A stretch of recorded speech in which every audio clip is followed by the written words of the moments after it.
নমস্কার বন্ধুরা, স্পিরিচুয়াল সুখের ইউটিউব চ্যানেলে আপনাদের স্বাগতম। আজ 17ই আষাঢ়। আজ পালিত হচ্ছে যোগিনী একাদশী। ব্রহ্মবৈবর্ত পুরাণে আষাঢ় মাসে কৃষ্ণপক্ষের একাদশী ব্রত মাহাত্ম্য যুধিষ্ঠির শ্রীকৃষ্ণ সংবাদ রূপে বর্ণিত আছে।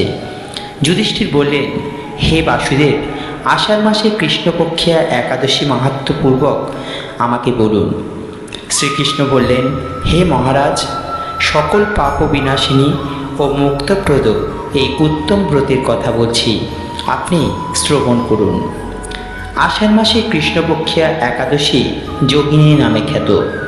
মহাপাপ নাশকারী এই তিথি ভবসাগরে পতিত মানুষের উদ্ধার লাভের একমাত্র নৌকা স্বরূপ।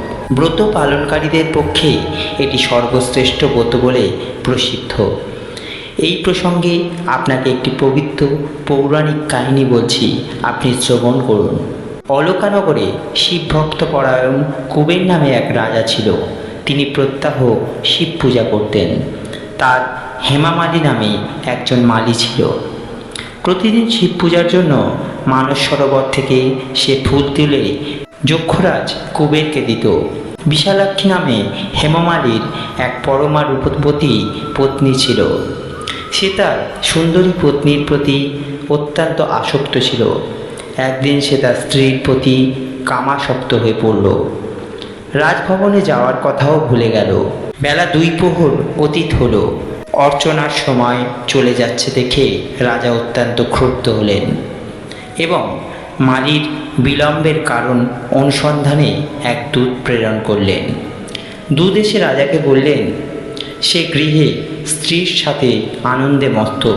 দূতের কথা শুনে কুবের অত্যন্ত রেগে তখনই মালিকে তার সামনে হাজির করতে আদেশ দিলেন। এদিকে মালি কুবেরের পুজোর সময় অতিবাহিত হয়েছে বুঝতে পেরে অত্যন্ত ভয় পেল। তাই স্নান না করেই সে রাজার কাছে উপস্থিত হলো। তাকে দেখা মাত্রই রাজা ক্রোধবশে চোখ রাঙিয়ে বললেন, রে পাপিষ্ঠ দুরাচার, তুই দেব পূজার পুষ্প আনতে অবজ্ঞা করেছিস, তাই আমি তোকে অভিশাপ দিচ্ছি, তুই শ্বেত কুষ্ঠগ্রস্ত হয়ে যা। এই তোর প্রিয়তমা ভার্যার সাথে তোর চিরবিয়োগ সংগঠিত হোক। রে নীচ, তুই এখনই এই স্থান থেকে ভ্রষ্ট হয়ে অধোগতি লাভ কর। কুবেরের এই অভিশাপে হেমমালী পত্নীর সাথে স্বর্গভ্রষ্ট হয়ে দীর্ঘকাল যাবৎ কুষ্ঠরোগ ভোগ করতে লাগলো। রোগের যন্ত্রণায় দিন অথবা রাত্রে কখনোই সে সুখ পেত না। এভাবে শীত গ্রীষ্মে প্রচণ্ড বেদনায় বহু কষ্টে সে জীবনযাপন করতে লাগলো। কিন্তু দীর্ঘদিন মহাদেবের অর্চনার ফুল সংগ্রহের স্বীকৃতি ফলে সে শাপগ্রস্ত হয়ে বৈষ্ণব শ্রেষ্ঠ শিবের বিস্মরণ কখনো হয়নি।